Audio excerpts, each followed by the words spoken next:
আমরা গ্রামের এক ছোট দাদাকে বলেছিলাম, দাদা এই যে দুইটা মেয়ে ইন্টারে পড়ে, তোর পর্দা দেন না কেন, বোরকা পরে অন্তত কলেজে পাঠান। আমারে বসে কষি মেয়ে, আর একটু বড় হোক, ইন্টারে পড়ে যদি কষি হয়।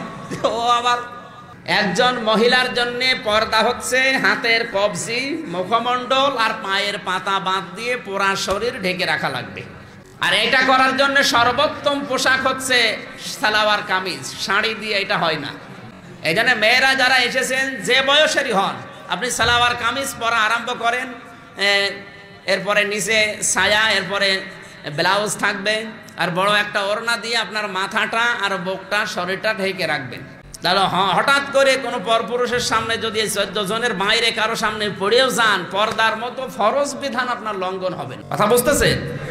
যেহেতু মেয়েরা বিভিন্ন জায়গায় বসে আছে, সম্মানিতা মা বোনেরা, এটা ইবাদত।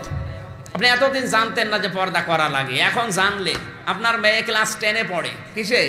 ক্লাস 10-এ পড়ে, তাকে পর্দা করে বোরকা দিয়ে কলেজে স্কুলে পাঠাতে হয়। এতদিন জানতেন না, এখন জানলেন। জানার পরেও যদি আপনি এটা না দেন, এর ফল পাবেন দুইটা। এক নম্বরে বেপর্দার যে গোনাগুলো শুধু ওর নামায় না, আপনার আমল নামায় আসবে। আর 2 নম্বরে এমন একটা অঘটন ঘটবে, সেটা কাঁদতে কাঁদতে চোখ আপনার আপেলের মতো হবে। আমরা গ্রামের এক ছোট দাদাকে বলেছিলাম, দাদা এই যে দুইটা মেয়ে ইন্টারে পড়ে, তোর পর্দা দেন না কেন, বোরকা পরে অন্তত কলেজে পাঠান। আমারে বসে কষি মেয়ে, আর একটু বড় হোক, ইন্টারে পড়ে যদি কষি হয়। ও আবার ও আল্লাহ, কিছুদিন পরে শুনছে দুইজন দুইটা ছেলের হাত ধরে চলে গেছে। দাদা আর ওই দাদি কাঁদতে কাঁদতে পাগল। বাড়ি যেয়ে দেখছি হাঁক চোখ আপেলের মতো। বললাম, দাদা কেঁদে লাভ নেই, কষি মেয়ে। এখন কাদার দরকার, আগের থেকে বললাম যে অন্তত বোরকা দিয়ে দেন।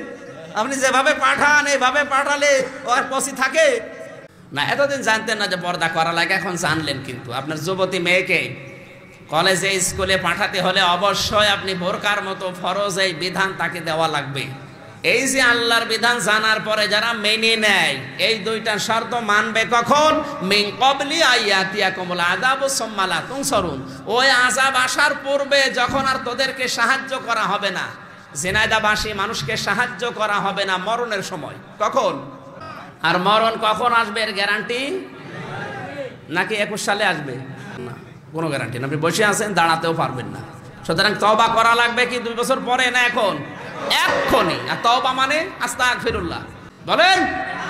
জীবনের অপরাধগুলোর জন্য অনুশোচনা করা লাগবে, অনুতপ্ত হওয়া লাগবে, স্বীকার করা লাগবে অপরাধ করেছেন যার কাছে। এখন যদি বলেন যারা মারা গেছে, না। এই জন্যই তো বাস্তবতায় জনগণের কোনো সম্পদের দিকে হাত দিতে নেই। এই যে রাস্তার যে ইটগুলো, আপনি যদি একটা ইট নিয়ে বাড়ি যেয়ে নিজের কাজে লাগান, এই ইট কি যে চেয়ারম্যান এখানে দিয়েছে, ওই চেয়ারম্যানের বাবার টাকা? এই একটা ইটের ভেতরে, এই গোবিন্দপুরের একটা ইটের ভেতরে বাংলাদেশের 17 কোটি মানুষের টাকা আছে। এক কথা বলেন না কেন? সুতরাং এখান থেকে একটা ইট নিলে 17 কোটি মানুষের কাছে আপনাকে আগে ক্ষমা চাওয়া লাগবে, তাদের অনুমতি নেওয়া লাগবে যে আমি একটা ইট গোয়ালে লাগাবো।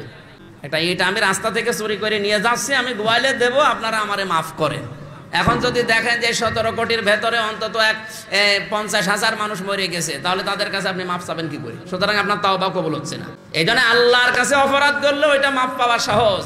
এই হাক্কুল ইবাদ যেটা, বান্দার যে অপরাধগুলো, অনেকে বিদ্যুতের লাইন থেকে কারেন্ট চুরি করে পোড়ায়, এইদিকে সব নেই। আপনি বিদ্যুতের লাইনের কারেন্ট নিয়ে মন মতো চালাচ্ছেন, কেউ টের পায় না। এই লাইন তো শুধু জেনাইদায় তিনি দিচ্ছেন সুইচ টিপে, তার না। এই লাইনের ভেতরে 17 কোটি মানুষের টাকা আছে। আপনাকে অনুমতি নেওয়া লাগবে 17 কোটি মানুষের। এ কি সম্ভব?